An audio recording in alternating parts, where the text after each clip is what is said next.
የገና በዓል ወይም የልደት በዓል የጋድ ጾም አለው? ጋድ ማለትስ ምን ማለት ነው? እንደምታውቁት እነዚህ ሁለት ጥያቄዎች ሁሌም በየዓመቱ የተለያዩ ጭቅጭቆችን የሚያስነሱ ጉዳዮች ናቸው። ታዲያ በዚህ ቪዲዮ እነዚህን ጉዳዮች ለአንዴና ለመጨረሻ ጊዜ መልሰን ቪዲዮአችን እንጨርሳለን። እንደተለመደው ላይክ፣ ሼር፣ ሰብስክራይብ በማድረግ የዚህ መርሃ ግብር አጋርነታችሁን አዳዲስ ስለሆናችሁ ሰዎች እንድትገልጡ በትህትና እንጠይቃለን። በስመ አብ ወወልድ ወመንፈስ ቅዱስ አሐዱ አምላክ አሜን። የተወደዳችሁ የልዑል እግዚአብሔር ቤተሰቦች የእናታችን የቅድስት ድንግል ማርያም የአስራት ቃል ኪዳን የበረከት ልጆች የጻድቃን የሰማዕታት ወዳጆች በወደደንና ባፈቀረን በልዑል እግዚአብሔር ፍጹም ሰላም እላችኋለሁ። እንደምን ዋላችሁ? እንደምን ለይሳ ደረሳችሁ?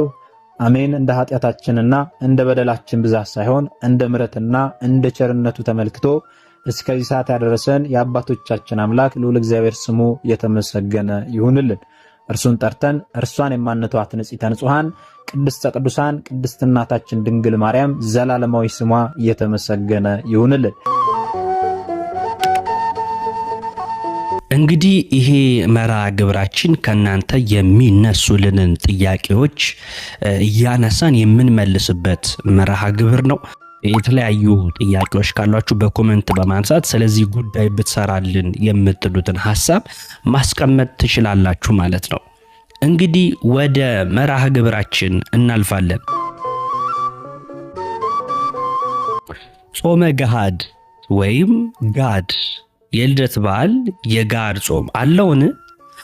እንደ ስርዓተ ቤተክርስቲያን አስተምሮ ማንኛውም ክርስቲያን ሊጾማቸው ከሚገቡ የአዋጅ አጽዋማት መካከል 7 ናቸው። እንደምታውቁት አጠቃላይ የአዋጅ አጽዋማት እነዚህም አብይ ጾም፣ ጾመ ሐዋርያት፣ ጾመ ፍልሰታ፣ ጾመ ነቢያት፣ ጾመ ገሃድ፣ ጾመ ነነዌ እና ደግሞ ጾመ ድህነት ወይም ደግሞ የዓርብና ረቡዕ ጾም ናቸው። የጋድ ጾም ከ7ቱ የአዋጅ አጽዋማት ውስጥ የሚመደብ ነው። ስያሜውና ትርጉሙ ጋድ ማለት ለውጥ ልዋጭ ማለት ነው። ወይም እንደ ዘይቤው ግልጥ ማለት ነው። ይፋ ማለት ነው። በግልጽ በይፋ ሲሉ በጋድ ይባላል ማለት ነው። ሌላው ደግሞ እንግዲህ ጋድ ማለት መገለጫ፣ ግልጥ፣ ይፋ ማለት ነው። ገሃድ የሚለው ደግሞ ወይም ደግሞ ጋድ ብሎትም ልናገኘው እንችላለን። ገሃድ ወይም ጋድ ልናገኘው እንችላለን። ጋድ ማለት ለውጥ ልዋጭ ማለት ነው። ገሃድ ማለት ደግሞ መገለጫ፣ ግልጽ፣ ይፋ ማለት ነው። ገሃድ የሚለው ሐሳብ 3 ፊደል ገ፣ ሀ እና ድ። ገሃድ የሚለው መገለጫ፣ ግልጽ፣ ይፋ ማለት ነው ብያቸዋለሁ። ጋድ ማለት ደግሞ ለውጥ ልዋጭ ማለት ነው። ጥምቀት ረቡዕ ዓርብ ሲውል በዚያ ለውጥ ማክሰኞ ሐሙስ ይጾማል። ይሄ ደግሞ ጋድ አለው። ጥምቀት ልብ በሉ። ጥምቀት ረቡዕና ዓርብ ሲውል በዚያ ለውጥ ማክሰኞ ሐሙስ ይጾማልና ጋድ አለው። ጋድ የቃሉ ትርጉም እንዳልኳችሁ ያው መገለጥ ነው ወይም ደግሞ መታየት ነው። ገሃድና ጋድ ከሚለው በተጨማሪ ደግሞ ፍትሐ ነገሥቱ ጾሙን ጾመ ድራር ጥምቀት፣ ጾመ ድራር ልደት በማለት ጠርቶታል። ድራር የሚለውን ደግሞ ዲያቆን ቃኘው ወልዴ ከስር በተጠቀሰው መጽሐፍ ሲተረጉሙት ከስር አስቀምጥላችኋለሁ። ድር እንዲል ትግሬ በጥምቀት ዋዜማ ከብግም መከልከል ነው ብሎ ይፈቱታል። ወይም ደግሞ የሚቆርብ ሰው አክፍሎ የሚያድር ስለሆነ የጥምቀት ድራር ወይም ደግሞ ራት መጾም ነው ብለዋል። ጋድ የሚለው ቃል የአቡነ ጎርጎሪዮስ ወይም ደግሞ የኢትዮጵያ ኦርቶዶክስ ተዋሕዶ ቤተክርስቲያን ታሪክ፣ የብርሃኑ ጎበና አምደ ሃይማኖትና የኢትዮጵያ ኦርቶዶክስ ተዋሕዶ ቤተክርስቲያን እምነት ስርዓት አምልኮትና የውጭ ግንኙነት የሚሉት መጽሐፍት እንዲሁ እንዳለ ይጠቀሙታል ማለት ነው። ሌላው ደግሞ ትንሣኤ ዘጉቤ ማተሚያ ቤት ያሳተመው ፍትሐ ነገሥትና የዲያቆን ቃኘው ወልዴ ጾምና ምጽዋት ደግሞ ከገ እና ድ መካከል ያለችውን ፊደል ራብዕ ሳያደርጉ በግዕዙ ገሃድ በማለት ጽፈውታል ማለት ነው። የአስራ ምዕቱ መጽሐፍ ደግሞ ንባቡን ከአቡነ ጎርጎርዮስ መጽሐፍ ቢወስድም ቃሉን ሲጽፎ ግን ሐመሩሃን በመጠቀም ገሃድ እያለ አስቀምጦታል ማለት ነው። ታዲያ ለዚህ ጽሑፍ ጋድ ብለን ተጠቅመናል። ጋድ ሳይሆን ገሃድ ብለን ተጠቅመናል ማለት ነው። ታዲያ የልደት በዓል ገሃድ አለው? ይሄ እንግዲህ ብዙዎቻችን የምናነሳውና ብዙዎቻችን የምንጠይቀው ሁሌም በየዓመቱ ደግሞ የምንጨቃጨቅበት ጉዳይ እንደሆነ ይታወቃል።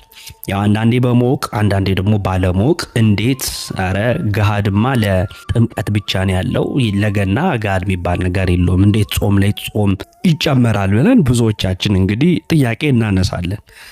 ጥያቄያችን እንግዲህ ያው እንደ ጥያቄ ልክ ሊሆን ይችላል። ግን ምን ትላለች ቤተክርስቲያን ከዚህ አንጻር የልደት በዓል ገሃድ አለው ወይስ ገሃድ የለውም የሚለውን ነገር እንግዲህ እንመለከታለን ማለት ነው። እስካሁን ድረስ እንደምታውቁት በራሱ ገሃድ ማለት ምን ማለት ነው ያላቸውን ትርጉም ከቤተክርስቲያን አባቶች አስተምሮ አንጻር እንደዚሁም ደግሞ ከተለያዩ ኩነቶች አንጻር ገሃድ የሚሉትን ትርጉሞች ተመልክተናል ማለት ነው። አሁን ደግሞ እስቲ የልደት በዓል ገሃድ አለው የሚለውን ሐሳብ እንመልከት። እንግዲህ አቡነ ጎርጎርዮስ በጻፉት የኢትዮጵያ ኦርቶዶክስ ተዋሕዶ ቤተክርስቲያን ታሪክ ላይ ገሃድ የጥምቀት ብቻ ነው። ጥምቀት ረቡዕና ዓርብ በሚውልበት ጊዜ በኋላ የሚገኙት ማክሰኞና ሐሙስ የፍስክ ቀንነታቸው ወደ ጾምነት ተለውጦ ይጾማሉ ብሎ ይናገራል። በእነሱ ለውጥ ጥምቀት የሚውልባቸው የጾም ቀኖች ረቡዕና ዓርብ የፍስክ ቀን ነው፣ ወይም ደግሞ ረቡዕና ዓርብ የፍስክ ቀን ሆነው ይከበራሉና ብሎ ይናገራል። ገሃድ የረቡዕና የዓርብ ለውጥ ነው ብለናል። ነገር ግን በሌላም ቀን ቢውል የጥምቀት ዋዜማ ይጾማል በማለት ስለ ገሃድ ጾም ገልጿል ማለት ነው። ለልደት ገሃድ የሚባለው በልምድ እንደሆነም ሲያብራሩ ገሃድ ለጥምቀት ብቻ ነው። በልማድ ግን የልደትም ዋዜማ ገሃድ እንለዋለን። ነገር ግን ልደት በሚውልባቸው ወይም ደግሞ ልደት የሚውልባቸው ዓርብ ወይም ረቡዕ የፍስክ ቀን ሆነው እንዲከበሩ ግን ቢታዘዙም በዋዜሞ የሚገኙት ማክሰኞና ሐሙስ ከጾመ ነቢያት ጋር የተያዙ ስለሆኑ መጾማቸው የግድ ነው። የማይጾሙ ሰዎች ግን መላውን ጾመ ነቢያት ሲበሉ ቆይተው ዋዜሞን ብቻ ገሃድ ነው ብለው ይጾማሉ በማለት እንግዲህ ለልደት ገሃድ እንደሌለውና ዋዜማው የጾመ ነቢያት እንደሆነ ገልጸው ነገር ግን ከስርዓት ውጪ ሆነው ጾመ ነቢያትን ሳይጾሙ ቆይተው ገሃድ ብለው የልደትን ዋዜማ እንደሚጾሙ ጠቆሙ ማለት ነው።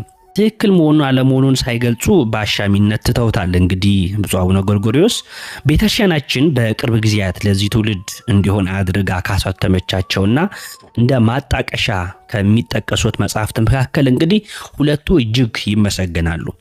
የመጀመሪያው በሐምሌ 1988 ዓመተ ምህረት የኢትዮጵያ ኦርቶዶክስ ተዋሕዶ ቤተክርስቲያን እምነትና ስርዓት አምልኮትና የውጭ ግንኙነት ወይም ደግሞ ዘ ኢትዮጵያን ኦርቶዶክስ ተዋሕዶ ቸርች ፌዝ ኦርደር ኦፍ ወርሺፕ ኤንድ ኢኩሜኒካል ሪሌሽንስ በሚል ርዕስ በአማርኛና በእንግሊዝኛ የታተመ ሲሆን ሁለተኛው ደግሞ እንግዲህ ለ15 ሚሊኒየም በዓል የኢትዮጵያ ኦርቶዶክስ ተዋሕዶ ቤተክርስቲያን ታሪክ ከልደተ ክርስቶስ እስከ 2000 ዓመተ ምህረት የሚለው የአስራ ምዕቱ መጽሐፍ ስለ አጽዋማት ባስነበበበት ክፍሉ እንግዲህ ስለ ገሃድ ሲገልጽ ሙሉ በሙሉ ከላይ የጠቀስነውን የአቡነ ጎርጎርዮስን ጽሑፍ ያስነበበ ሲሆን ከአንድ ገጽ በኋላ ግን እንደገና ወደ ጉዳዩ በመመለስ አቡነ ጎርጎርዮስ እንዲህ ቢሉም ፍትሕ መንፈሳዊ ግን ለልደትም ለጥምቀትም ገሃድ እንዳለው ያስረዳል። ለልደትም ለጥምቀትም ገሃድ እንዳለው ያስረዳል በማለት ትክክለኛው የቱ እንደሆነ ሳይገልጽ እንዲሁ አሻሚ አድርጎ እንግዲህ አልፎታል ማለት ነው።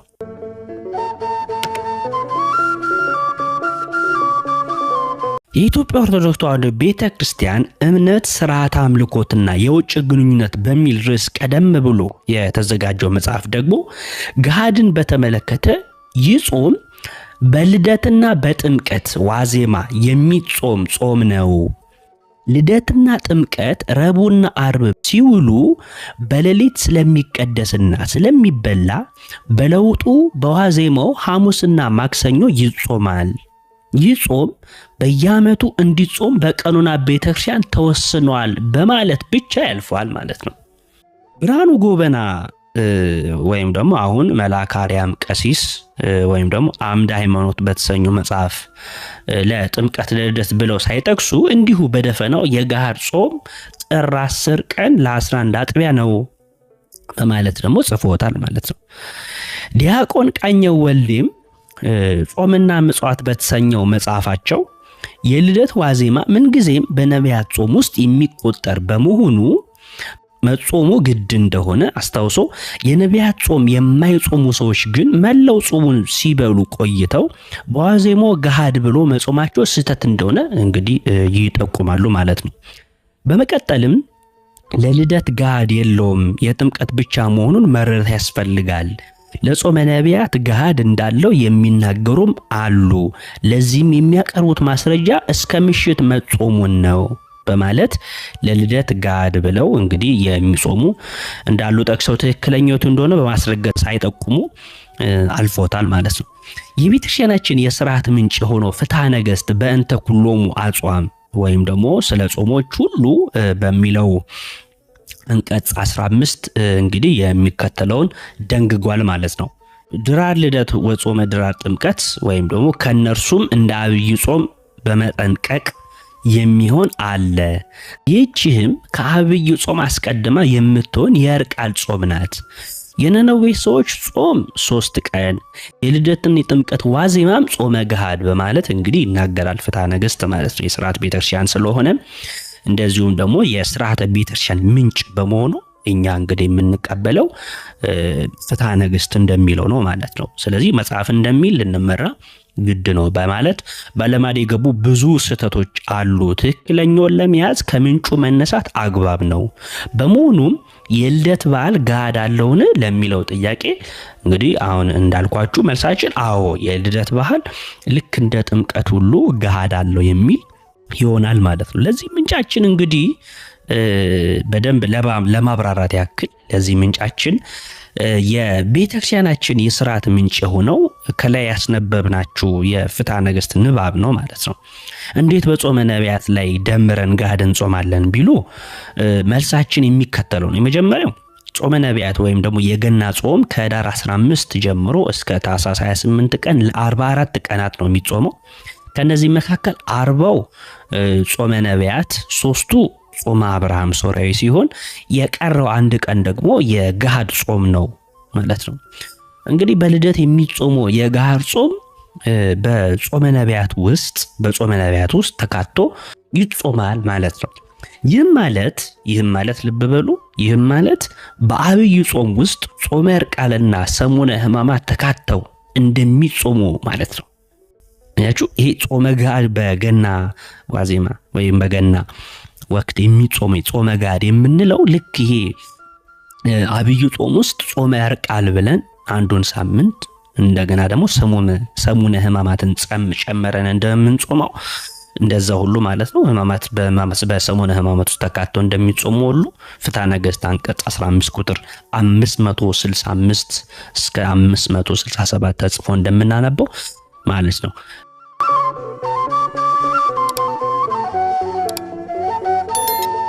ሌላው በዘመነ ዮሐንስ በዓለ ልደት በታኅሳስ 28 ነው እና የገና ጾም የሚጾሙ ለ43 ቀናት ነውና የዘመነ ዮሐንስ ገና ገሃድ የለውም ምን ስንል ደግሞ መልሱ ልደት በዘመነ ዮሐንስም ገሃድ አለው የሚል ይሆናል ማለት ነው።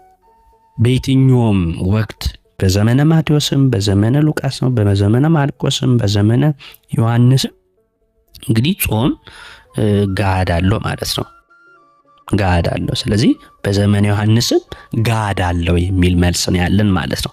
በተለይ ደግሞ በአብይ ጾም ወይም ደግሞ በጾመ ሐዋርያት፣ በጾመ ፍልሰታ፣ በጾመ ነቢያት፣ በጾመ ነነዌ፣ ጾመ ድህነት ወይም ደግሞ ረቡዕና ዓርብ ማለት ነው ጾምን ደርበን እንደምንጾም እንዲሁ ገሃድ በጾመ ነቢያት ውስጥ ደርበን እንጾማለን ማለት ነው።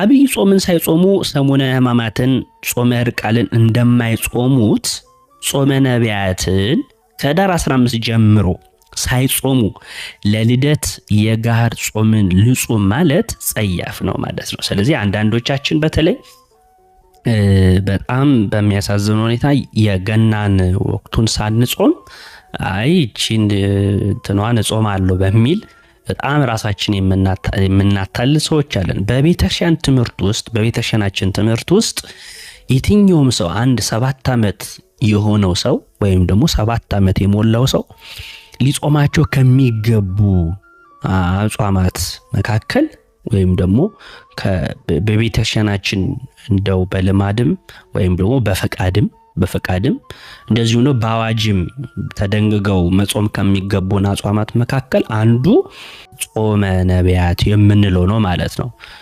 ያ ማለት አሁን እኛ 7 የአዋጅ አጽዋማት አሉ አይደለም የምንለው። ስለዚህ አንድ ሰው ጾመ ነቢያትን ጨምሮ ሁሉንም 7ቱን የአዋጅ አጽዋማት አንድ 7 ዓመት ከሞላው ሰው ጀምሮ ሊጾማቸው ግድ ነው ማለት። ስለዚህ ይሄ ራስን ማታለል ይሆናል ማለት ነው።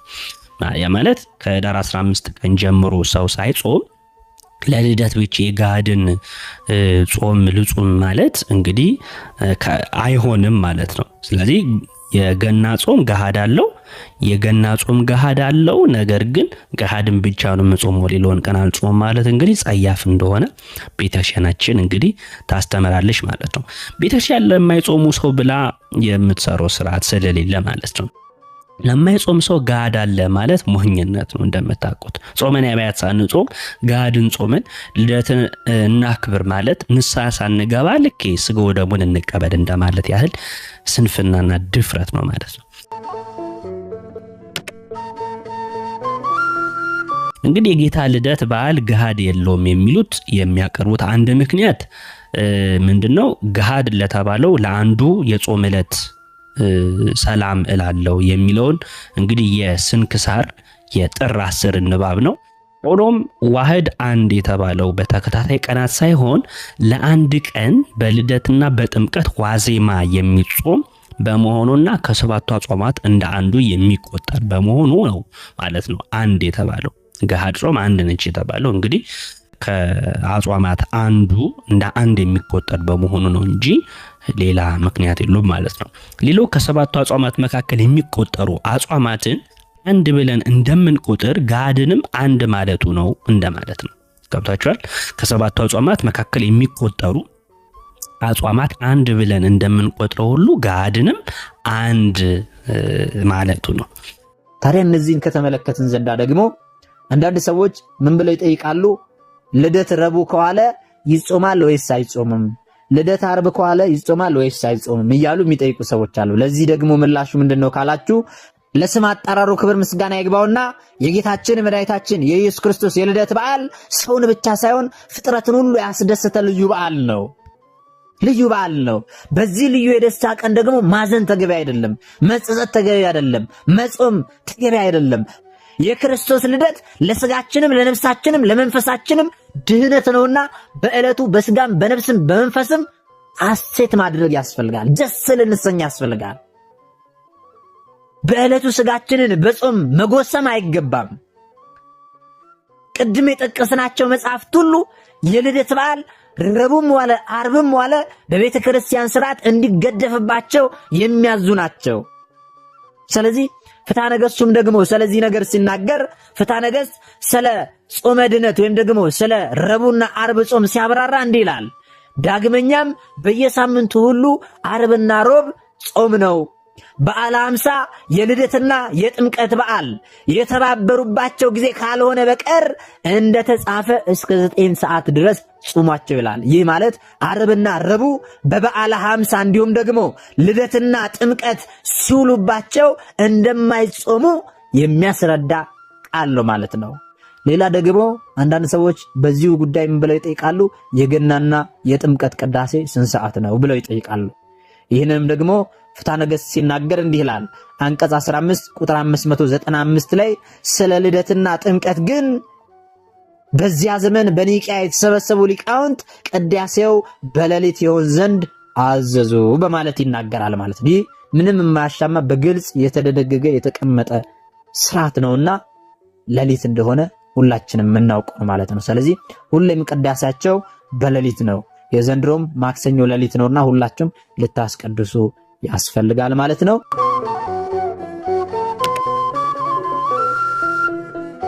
የኢትዮጵያ ኦርቶዶክስ ተዋሕዶ ቤተክርስቲያን አባ ጎርጎርዮስ የሸዋ ሊቀ ጳጳስ ሰኔ 1974 ዓ.ም ገጽ 130 ጾምና ምጽዋት እንደዚሁም ደግሞ ሌሎችንም ማጣቀሻዎችን ተጠቅመናል ማለት ነው። እነዚህን ጉዳዮች ለማንሳት ሌላም ደግሞ ጾምና ምጽዋት ዲያቆን ቃኘው ወልዴን ሚያዝያ 1995 ያነሳውን ገጽ 54ን እንደዚሁም ደግሞ አምደ ሃይማኖት ብርሃኑ ጎበኔ የካቲት 1985 ያነሳውን ገጽ 160 እንደዚሁም ደግሞ የኢትዮጵያ ኦርቶዶክስ ተዋሕዶ ቤተክርስቲያን ታሪክ ከልደት ክርስቶስ እስከ 2000 ዓመተ ምህረት በሊቃውንት ቤተክርስቲያን በገጽ 35 ላይ የተጻፈውን እንደዚሁም ደግሞ ፍትሐ ነገሥት አንቀጽ 15ን ንባቡና ትርጓሜውን ብፁዕ ወቅዱስ አቡነ ጳውሎስ ፓትርያርክ ሊቀ ጳጳስ ዘኢትዮጵያ ወጨጌ ዘመንበረ ተክለ ሃይማኖት በሆኑት በ6ኛው ዓመት ለ5ኛ ጊዜ ያተመውን ትንሣኤ የመጻሕፍት ማተሚያ ድርጅት አዲስ አበባ 1990 ዓመተ ምህረት አንቀጽ 15 ቁጥር 567 ገጽ 150 እንግዲህ ጠቅሰናል ማለት ነው። ስለዚህ ይሄ አከራካሪ ጉዳይ በዚህ ልክ በቤተክርስቲያን መጻሕፍቶች ማስረጃ አስደግፈን እንግዲህ ብለናል ማለት ነው። እንዳልኳችሁ ግን ይሄ ጉዳይ እኛ ያከራከረን ምክንያት ብዙ አባቶች የተለያየ ምልከታን የተለያየ ሐሳብ ስላላቸው እንግዲህ እኛ በዛ መሰረት ልንወዘጋገብ ችለናል። ግን የማያዳግም ምላሽ በዚህ ልክ ማሰብ ይገባናል ማለት ስለዚህ ገና ገሃድ አለው ያንን በአግባቡ ልክ የነቢያትን ጾም ጾመን ያንንም እንጾማለን ማለት ነው። ስለዚህ ይሄን መልስ ይዛችሁ ሁላችሁም ለምታውቋቸው ሰዎችም ደግሞ ይሄን ሐሳብ ሼር በማድረግ እንግዲህ እንዲያውቁት ማድረግ ይጠበቅባቸዋል ማለት ነው። እንግዲህ ለዛሬ ይዘንላችሁ የቀረብነው መርሃ ግብር ይሄንን ይመስላል። ስለነበረን ጊዜ አምላካችን ስም የተመሰገነ ይሁን። ሰብስክራይብ በማድረግ ቤተሰብ ይሁኑ። የደወሏን ምልክት በመጫን ሌላ ጊዜ ቪዲዮ በምንለቅ ሰዓት እንዲመጣላችሁ አድርጉ። ቤተሰብ የሆናችሁ ደግሞ ላይክ፣ ሼር ያላችሁን ደግሞ ሐሳብ አስተያየት ኮሜንት በማድረግ እንግዲህ የተለያዩ ሐሳቦችን በምን ጉዳይ ምን አይነት ፕሮግራም ይዤላችሁ መምጣት እንደምትፈልጉ ሐሳባችሁን አስቀምጡልኝ። ሰላም እግዚአብሔር ከሁላችንም ጋር ይሁን።